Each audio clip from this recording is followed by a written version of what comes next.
Yeah, so I had a stomach virus the other day. That was a lot of fun. Stomach virus, it was like 24 hours of nonstop writhing and agonizing pain. 12 hours of throwing up every half hour. Yeah, throwing up every half hour. And to the point where you're dry heaving, where you don't have anything left in your stomach and you're dry heaving. And the dry heaving is so wrenchingly painful. There's nothing worse than dry heaving. It got to the point where I started drinking water just so when I threw up, I would be ejecting water, and it was like a shock absorber for the stomach. Here we go. It's always something. Hang on. So what were we talking about? Stomach viruses? Who the fuck wants to talk about a stomach virus anyhow?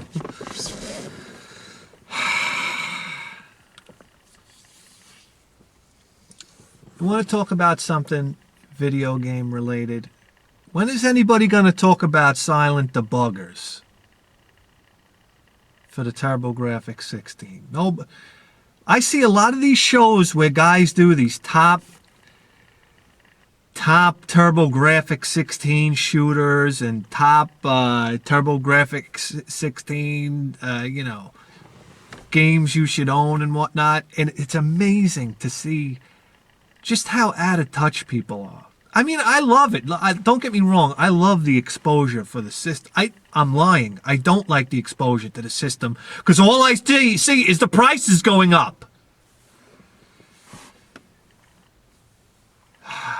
And I'm in a real difficult position right now because I'm a collector of PC Engine games, and I feel like I'm right in the middle of a hot spot.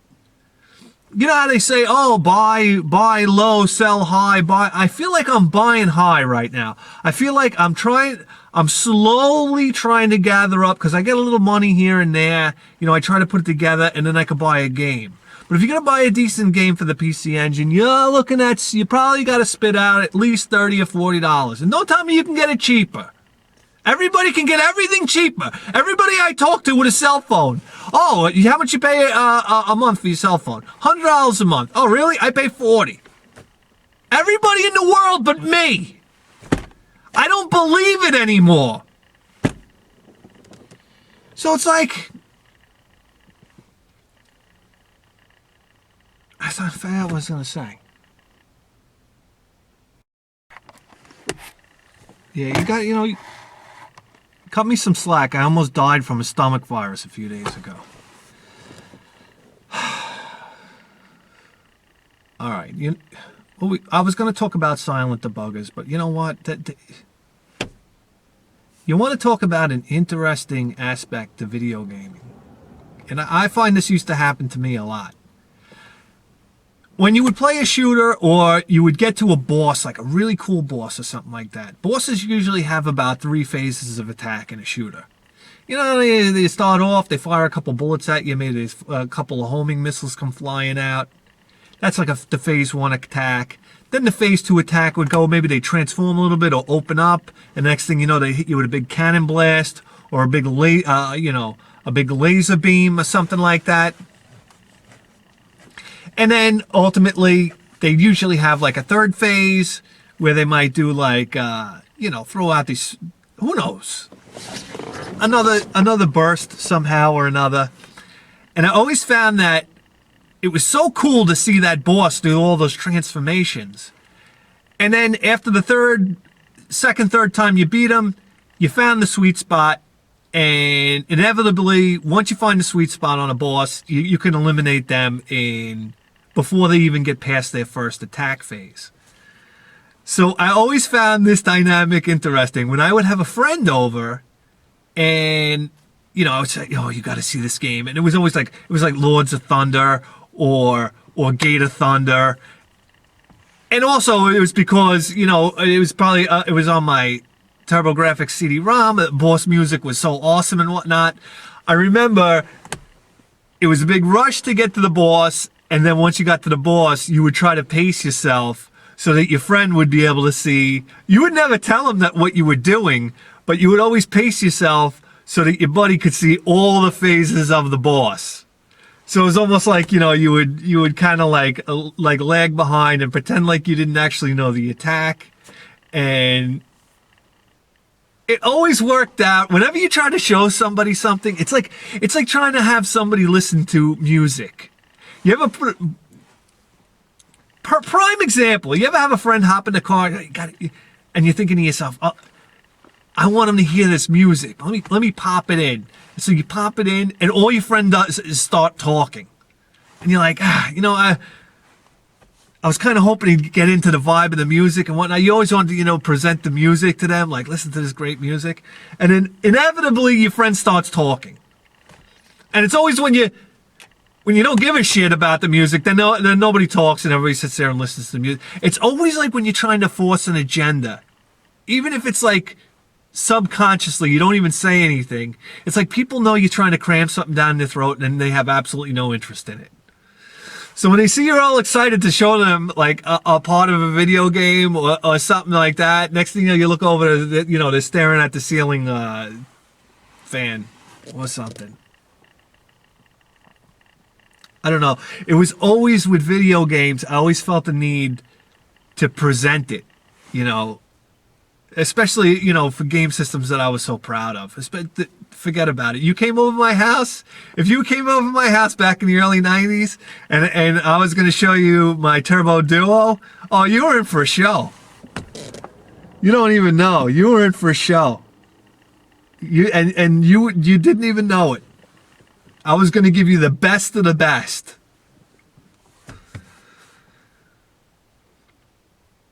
And then you were going to walk out of my house and say, this guy has no life.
All right, here we go.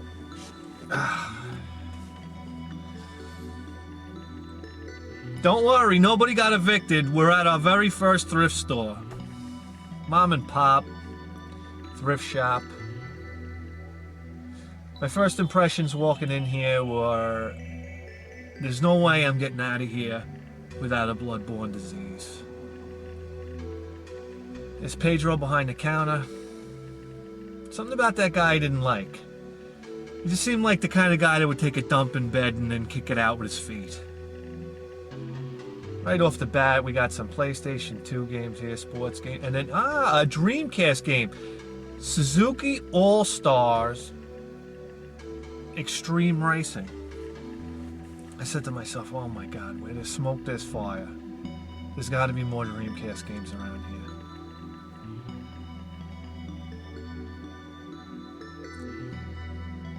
Here we go, some more sports games. It just seems, I don't think there's a place on Long Island that hasn't been picked through by the Sharks.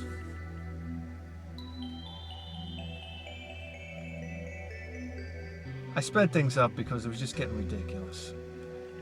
Another Dreamcast. I knew I was on like a vein here because here's another.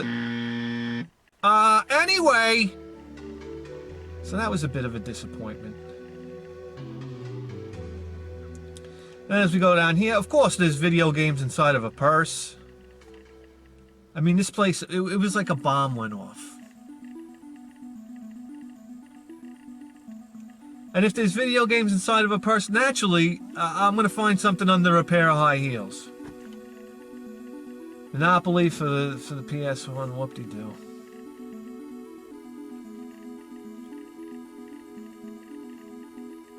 Good Christ Almighty. Are you kidding me?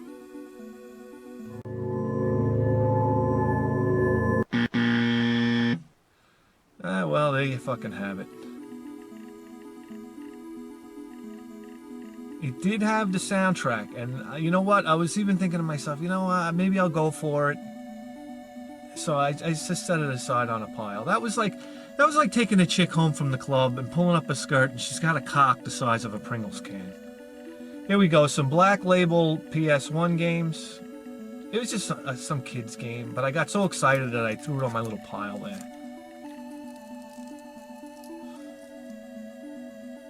Another PS1 kids game. At this point, I was like, oh, it's Black Label. I'll put it over there. Scrabble.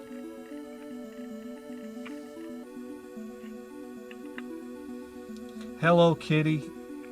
I'm starting to conjure up thoughts like, yeah, Hello Kitty, that's kind of like a cult class. That's like they have a Hello Kitty has a cult following. I'll take that. Mary Kate and Ashley, Mystery Mall, something. You know, at this point, I grew a set of balls and I just put it away. Aragon for the PS2, that seemed interesting. With a name like Aragon, you have thoughts of like a role-playing game, but it didn't have the case, so I just set it aside. Another Dreamcast game, NFL Blitz. I thought for sure I was gonna like start running into like House of the Dead, Crazy Taxi, and games like this, but nothing really panned out as far as Dreamcast goes. So I go over to the showcase here.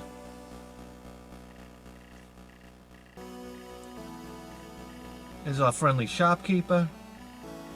There's I think it was called Track and Field. I think it was called Track and Field 2000. I'm not sure, for the N64. Mario Party. He had $5 written on that. Road Rash for $5. I mean, if I didn't have Road Rash, maybe. A bunch of N64 sports games, $5 a piece.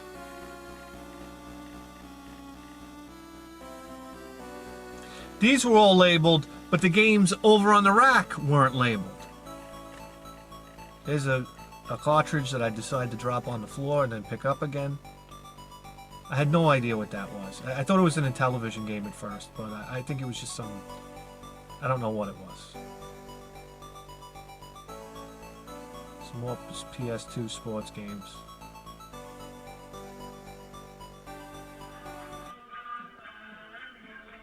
And how much are the games?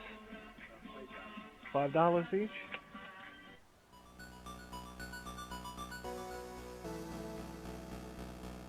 Yeah, so Ace Combat 5 down here, still in the wrapper.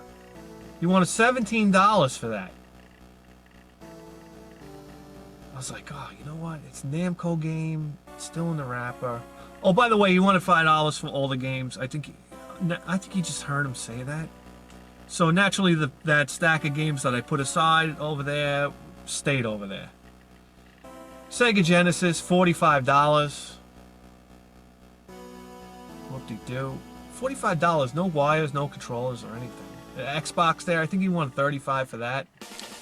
Okay. So, to be honest with you, this was towards the end of the day, and I had just gone to a whole shitload of church thrift stores, thrift shops, I don't know what, thrift stores. They're like the most depressing places you can ever go.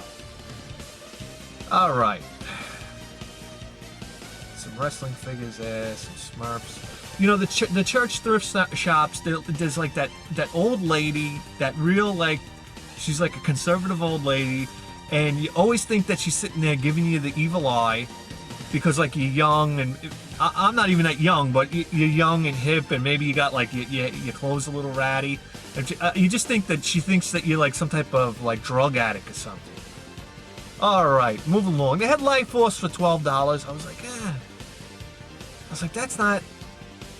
You know, I would pay $12 for Life Force, but I just know I can get it during the garage sale season. So I'm pretty confident we'll score that. So I'm not gonna buy that. What else was here? Donkey Kong 3 for the Nintendo. I always wanted that game because I was a big fan of that in the arcade. Some Super Nintendo games here. I'm really trying to keep my head still so I can catch some of the titles in here. Flashback, The Quest for Identity. That's I wouldn't mind having that, but I think he wanted $12 for it.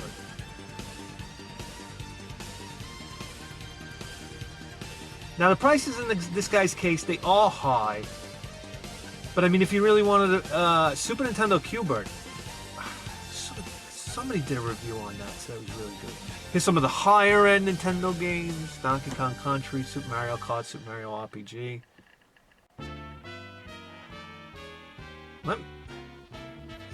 I don't even know why I'm telling you this. You don't have eyes? Double Dragon. I used to play Double Dragon for the Sega Master System. That game was so fucking hard. But growing up, my buddy had the Sega Master System, and he had only 3 games for it. His entire time owning the system, he got 3 games for it initially, and he had 3 games for it. And Double Dragon was 1. Astro Warriors and Hang On. Oh, Gangsta Town too, sorry. Astro Warriors and Hang On were in the same card. Here we go. The systems, they're overpriced, but to be honest with you, I don't know. They weren't that bad. No Sega. Oh, they had Dungeon Explorer. Oh, Dungeon Master 2 for the Sega CD. Oh, was that Dungeon Explorer 2? I didn't see, but I would love to have Dungeon Explorer 2 for the Sega CD. Sega Dreamcast games. Nothing too special there. Oh, there goes the 2 terrible graphics games.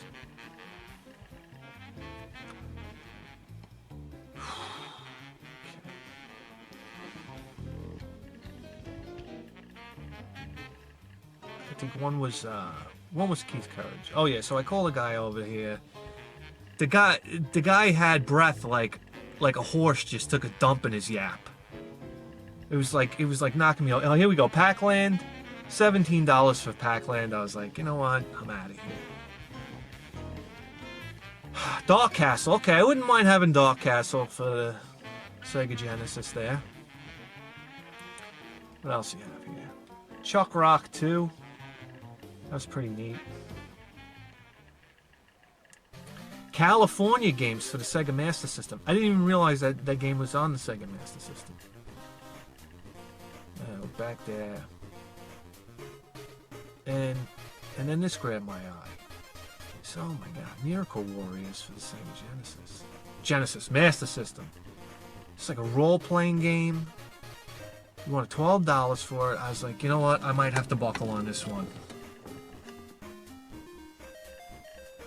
Inside there's like a map. There's like this map, the instructions. The game's in good shape.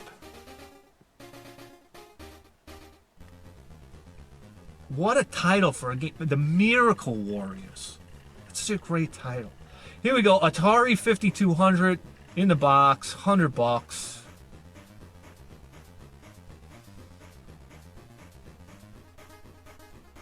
This was another person's booth. It seemed like everybody had like a booth in here. Here was another guy's section.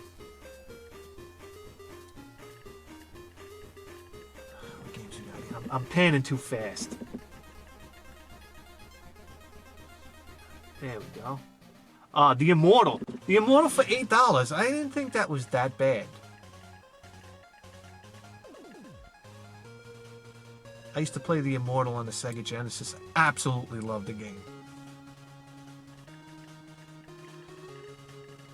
What do we got here? $5, $6 games. Whoop-de-doo. Get some box games over here.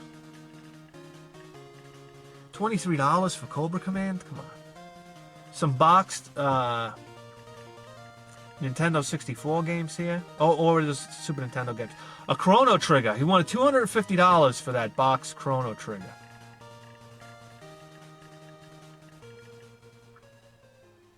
Again, a lot of this stuff I look at. Whoa, new 72 pin. A lot of the stuff I look at. There's a Maniac Mansion. Jesus Christ. I haven't been able to find Maniac Mansion my entire career.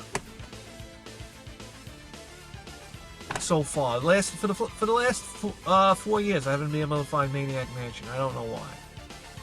Another one of my top 5 Nintendo games. I gotta do a top 10 list for Nintendo games.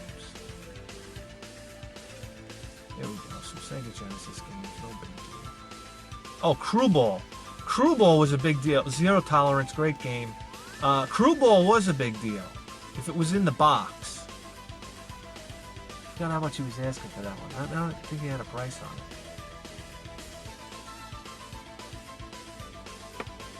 There's some GameCube stuff down there. Yeah, some systems, whoop-de-doo. Got a box of like garbage down here.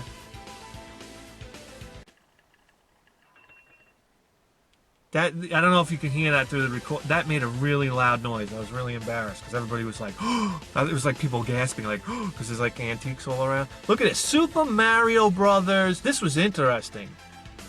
Chest.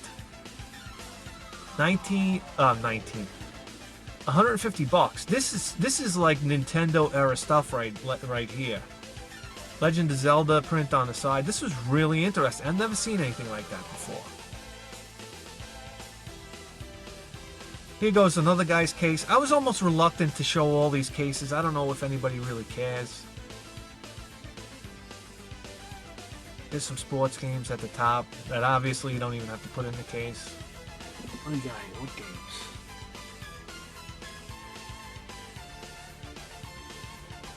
You have World Hero. I think it was World Heroes in there for $5. And I was thinking about that.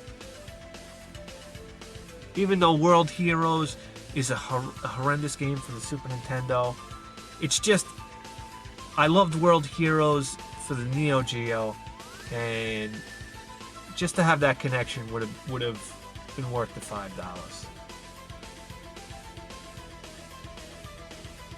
Here's some blurry camera work for you.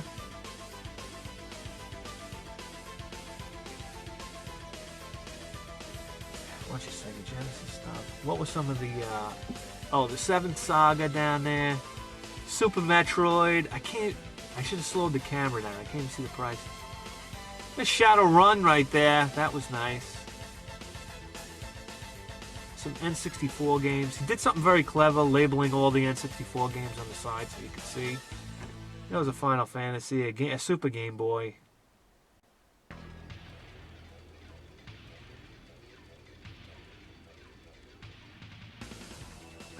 Rampart's a great game. Another Life Force. So this guy wanted $17 for his Life Force.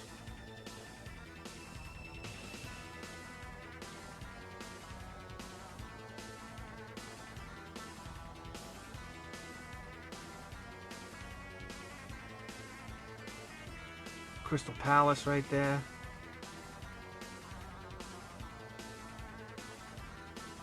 That's a Narc. I tell you what, Narc is such a great game, but play it on, I think it's on Midway Arcade Treasures for the PS2. They have the arcade version of it. It's fucking great. Alright, what else we got here? Capcom, SNK 2. Some fighting games here. Oh, here we go.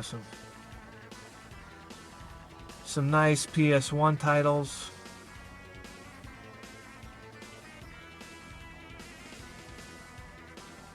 I'm not going to bore you with all the PS1 stuff. Here we go. Hey, who's that handsome devil?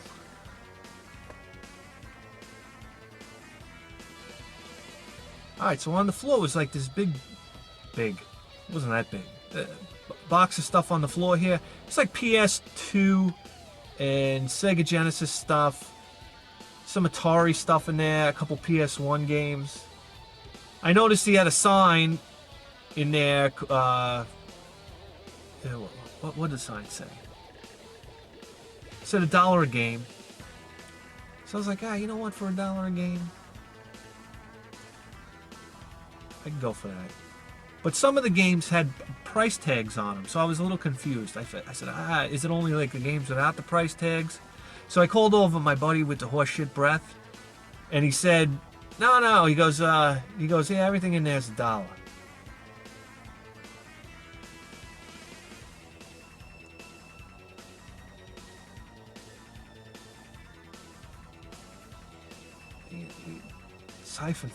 Siphon Filter and Rainbow Six is that's like the PS1 game that you constantly see. I'm trying to think, what are some of the other common PS1 games? Frogger. Oh, I always see Frogger.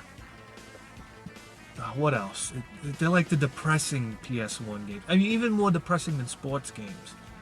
What are some of the other PS1 games that you'll see all the time? I don't know. There we go. Yeah, did you see that? No, you didn't get a chance, right? Hey, Yours Revenge for $1. You know, Atari games, I'm not paying more than 50 cents for Atari games. All right, we're done. I'll tell you what. Oh, Jesus Christ.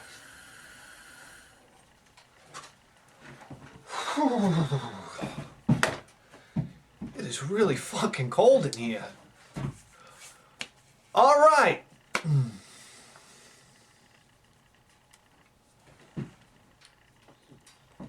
My hair. Don't mess my hair. BITHEAD1000 here. You're tuned into the greatest video game program in the history of human civilization. And you're talking to a stomach virus survivor. All right, so we went to our first thrift store, what I thought was a mom and pop thrift shop.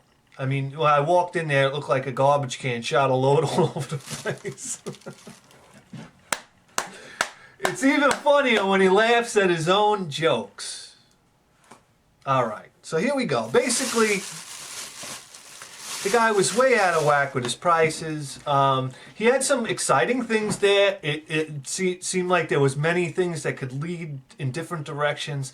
The place was a complete disaster area, which is a good thing for a thrift store, because if you like to pick around and, you know, and try to find things, I mean, that was kind of like the ideal situation.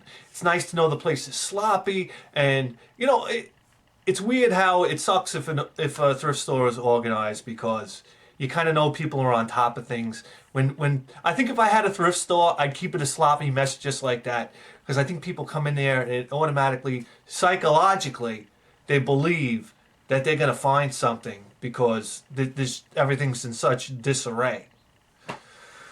So right off the bat, I saw a Mario Party 5 for $5. And I mean, you know, even though it looks like it just came out of a lobster trap, it's very dirty. It needs some cleaning up. Got some stickers on there. But for $5, I felt that was a decent deal. The other thing that, man, I really had to think about was Ace Combat 5 for the PS2. I saw it down in the case, and it's brand new, unopened. Unopened, weird, strange, unopened, but it doesn't have that seal.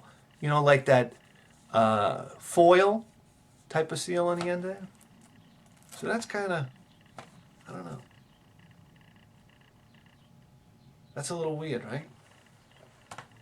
I'm trying to think of a word, and my brain can't process in this freezing cold. Okay. Yeah, so he has it in there. It's marked 17. I ask him how much he wants for it. He says 15. And I give him the old, you know, would you take 10 for it? And he does one of these. The guy didn't speak very good English, but he knew how to do this. He gave me, I don't know why I don't have the camera glasses on for this. He gives me this, like you're 5 years old. No, no, no. So I basically said, all right, I really didn't care. I was like, I'll pass it up. And then when he rang me up for this, as I'm pulling the money out of my wallet, he goes, "Okay, my friend, $10. I'll take it $10." So I said, "All right." I went for it. I guess we could just get this marker off of there somehow, some way. Maybe a little alcohol, I don't know. Whatever I try to use will erode right through the plastic, and it'll go right through and ultimately probably ruin the disc, with my luck. But anyway, there we go. First game store, we spent $15 on these two games. Okay, moving on to the next place. Okay, so what's interesting about this place is the place said antiques. I was basically on the hunt for mom and pop thrift shops. And the place said antiques. I said, let me go give it a shot. I walk in and I go head on into basically, I think, I don't know what consignment means. I'm not sure. For some reason, the word consignment came to my head. Maybe I saw a sign somewhere or something like that. I think it was one of those shops where you could buy a little space inside of the shop, and then their management would look over for it, open up your case, and sell it to whoever wants to buy from it. So here we go. I go over to the one case. It was jam-packed full of video games. I couldn't believe it. The very first thing I saw, a big showcase full of video games. And to be honest with you, everything is overpriced, and nothing in there really interests me. There was some TurboGrafx games in there. That got me kind of excited, but to be honest with you, I wasn't willing to pay the prices that he was asking for the particular titles that he had. The one thing that did really spark my interest, and I for some reason I just couldn't walk away from it. It was Miracle Warriors for the Sega Master System. I've never played this game before. It looks like a role-playing game. It says on the back, it's 2 mega power with a battery backup. So I was like, wow, how cool is that? And, you know, I just have these dreams of early Sega RPGs like Phantasy Star. And if anybody watches the show, they know I'm a tremendous fan of Phantasy Star 2. It's probably my favorite role-playing game of all time. So I'm thinking to myself, oh, early Sega role-playing games, and almost, wouldn't it be cool to do a playthrough, an entire playthrough of this game? Cool for you guys, I don't know, but cool for me. I would definitely enjoy that. So he was asking $12 for it. And I bought it for $12, but not really. Check this out. As I'm walking through there, there's a bunch of, I was oblivious to it. The guy I was talking to actually owned, whoop, look at that. Who needs Game Von Crush when you can, you know, destroy your games on your own with your own clumsy motor skills? Okay, here we go. So the guy I was talking to actually owned his particular area, his particular booth. So I asked him if there was any more video games around, and he basically told me, he goes, there might be some in the back. And I started looking around this place, this one case after another loaded with video games. Again, very overpriced and whatnot, I walk around, I see this box on the floor, some PS1 and some Genesis games, and there's a sign on the box that says $1 a game. So I picked out some things of interest in there that I was willing to spend $1 for. Sonic Spinball, I don't know why we need another copy of Sonic Spinball. WWF Raw. I mean, listen, you don't even have the Ultimate Warrior. What a piece of shit game. All right. Special Ops, Stealth Patrol. I don't know. This to me is like the beginnings of, I think, a really important genre of video game kind of like Battlefield and Modern Warfare, kind of like, this is where it kind of got started. Medal of Honor. So, I'm not really into the whole third-person shooter type of game, but I do think that we're going to look back on these games. These are the forefathers. So that's an interesting thought from a historical standpoint. That and Street Fighter 2 Special Champions Edition, which is really cool for $1. Missing the manual, but I think we have the we might even have the manual. We might even have the manual here. Yeah. Look at that. Look at that. Here we go.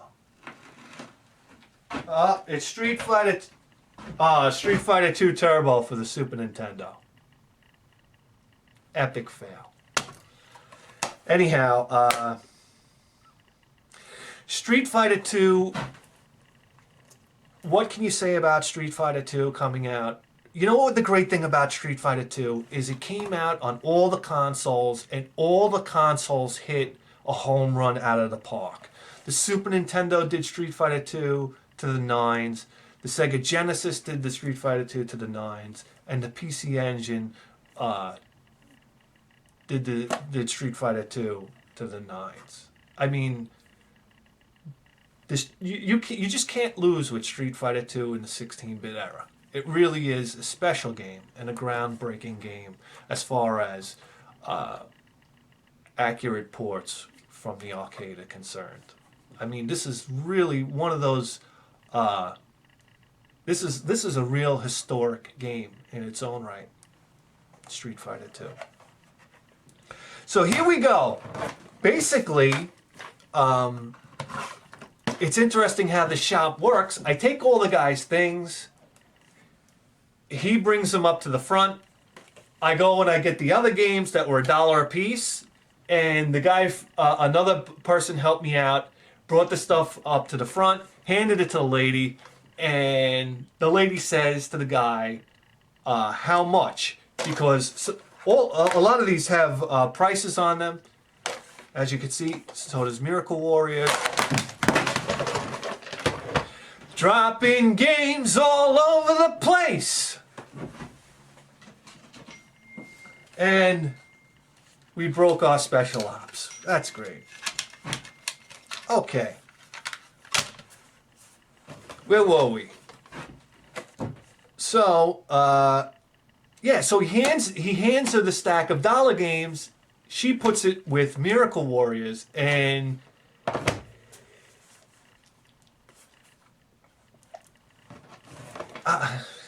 it's very cold in here. I'm losing all. I wish you guys could see the, like. If you guys had Predator vision right now, I'd be a really dark blue. All right. So basically, he handed the lady a stack of games. The lady goes, "Well, how much?" And he says, "They're $1 each." So I basically I basically froze like a. Like I can't put two fucking words together.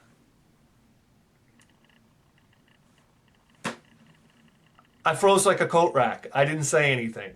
So we got them all for $1 a piece. All right. Oh, damn it, guys, it's cold out here. I'm not even playing. It's just fucking cold. So what did we spend? We spent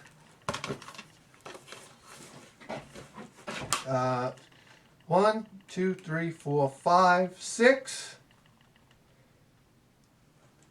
$21 for this little stack of games right here. And you know what?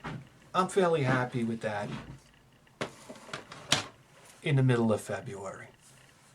So, you know, it's nice to be able to pull out a show in the darkest depths of the winter time.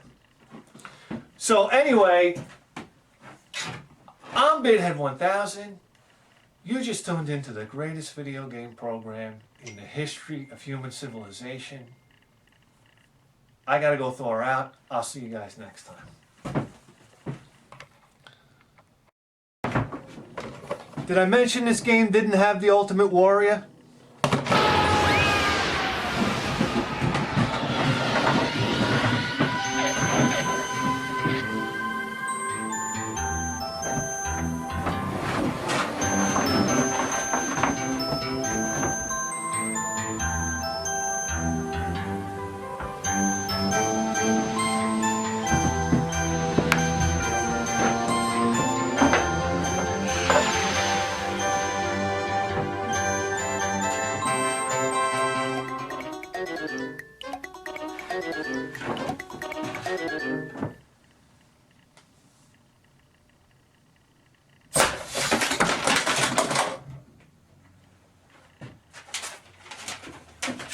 Have a nice fucking day.